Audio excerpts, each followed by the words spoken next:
बिस्मिल्लाहिर्रहमानिर्रहीम।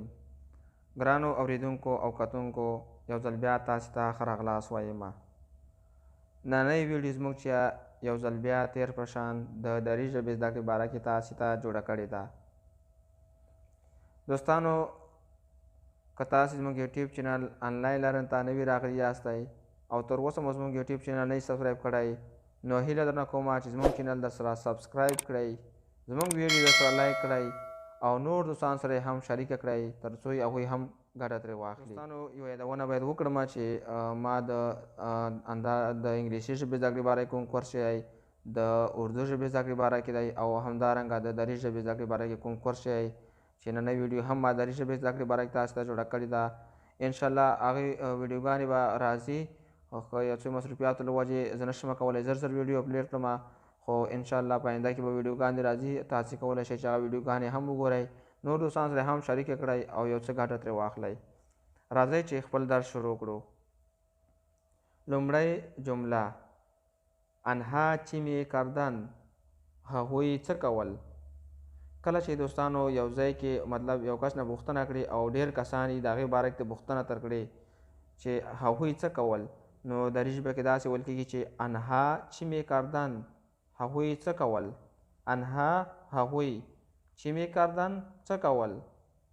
کله چې یو څه کسان دلته موجود دي او ته یو کس نه پوښتنه کړې چې انها چی می‌کردند، دوی څه کول، دوی څه کول، نو پارسي کې بیا داسې ویل کېږي انها چی می‌کردند، دوی څه کول. انها دوی، چی می‌کردند څه کول. انها هغوی لپاره استعمالیږي، مطلب کله کسان لري یا تا نه پناه نو بیا یو کس نه پوښتنه کوي چې هغوی څه کول، او کله چې کسان همدلته نږدې موجود دي نو ته بیا داسې کولی شې چې داسې پوښتنه ترې وکړې چې انها چی می‌کردند، دوی څه کول.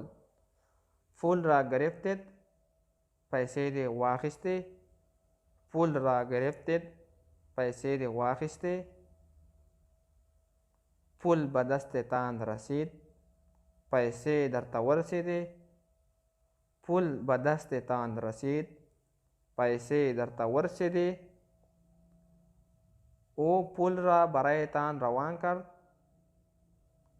او پول را برایتان روان کرد. هغه پیسې درته ولېږلې.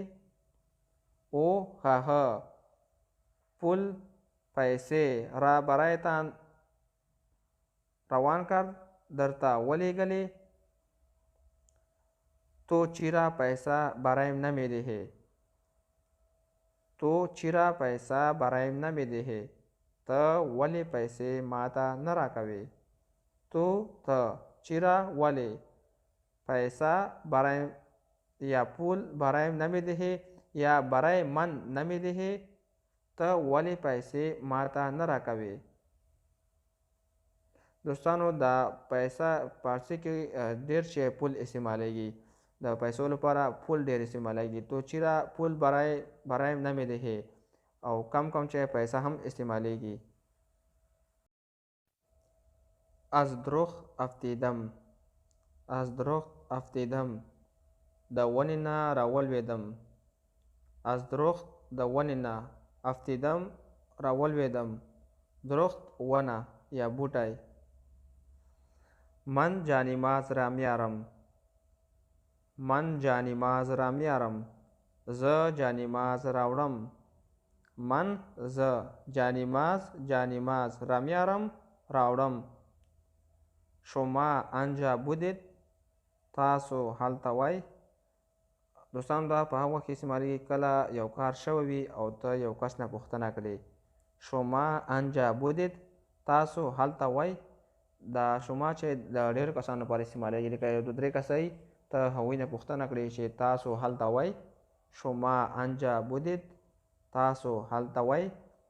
او کله چې یو کس وي مفرد وي نو بیا داسې ویل کېږي تو آنجا بودی، ته هلته وې. تو آنجا بودی، ته هلته وې. شما چی می‌کردید؟ شما چی می‌کردید، تاسو څه کول. شما چی می‌کردید، تاسو څه کول. این کار چی وقت واقع شده. این کار چې وخت واقع شو ده دا کار څه وخت وشو. انکار دا کار چې وخت څه وخت واقع شو ده وشو. دوستانو نننۍ ویډیو چې وه دا زموږ همدومره وه. که تاسې څه غوښتنه لرئ یا پوښتنه لرئ نو په کمنټ کې ولیکئ. انشاءالله زه به هملته په کمنټ کې او یا هم په راتلونکي ویډیو کې تاسو ته ځواب درکړم. د الله په امان.